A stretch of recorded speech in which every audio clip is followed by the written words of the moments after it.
Hi, this is Chris Dobbins, and I am making a video on my cool theory number 2, communities of practice.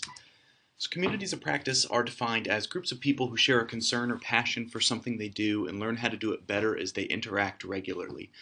Basically, the buzzword these days is learning communities, and communities of practice, I think, are just a little bit of a deeper learning community that have more collaboration and integration between the members. There are three common characteristics of communities of practice. They are the domain, which is the group identity that is defined by a shared interest. Whatever that interest happens to be, that's what brings the group together and is the domain for that group. The second characteristic is community, and so these domains then allow the group members to build relationships that help them to trust and learn from one another.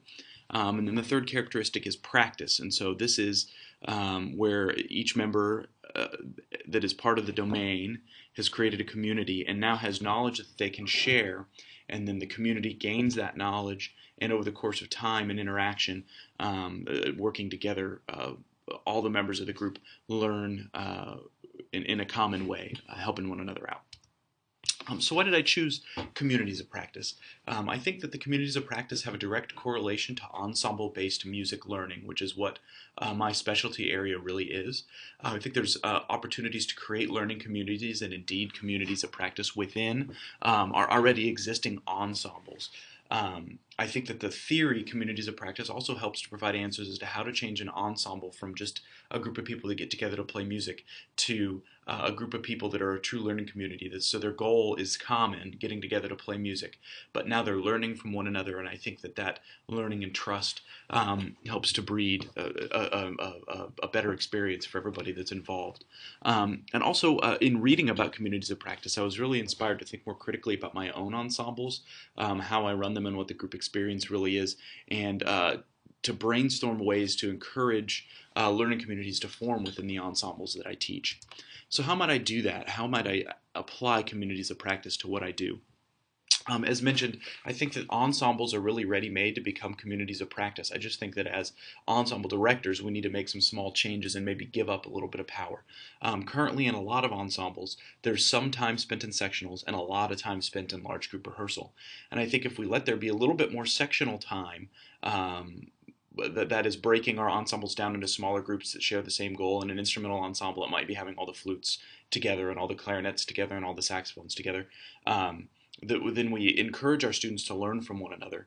Another common practice is to have a single section leader that then runs those sectionals, but in a communities of practice application, I think rather than a section leader, you might have a facilitator who just makes sure that all of the things that need to be practiced get through, but they're not necessarily responsible for teaching. That would then fall to all students to contribute to those sectional rehearsals. And then students are able to share experience that they've had either via their personal practice, maybe they're taking lessons outside of school, maybe they picked up something at a conference or that they watched on TV, and all those experiences will help them to build the whole community's practice and experience up. And so I think that more time spent actively working towards the common goal of ensemble performance, but in a small group communities of practice kind of way, will help students create a community of practice and be more invested in what's happening. As far as technology integration, I think that another way that we could emphasize a community of practice is to, along with that more sectional time, set up some online forums or groups so that students could use maybe an existing learning application like ELC or Blackboard or something similar, or maybe even a Google product or a private chat room or something like that, so that there could be some constant conversation as they go home from rehearsal and are practicing. They can share what they're learning to help the group. And I think that to help the communities of practice solidify, we can use technology by requiring students to regularly contribute to whatever the forum or chat would happen to be.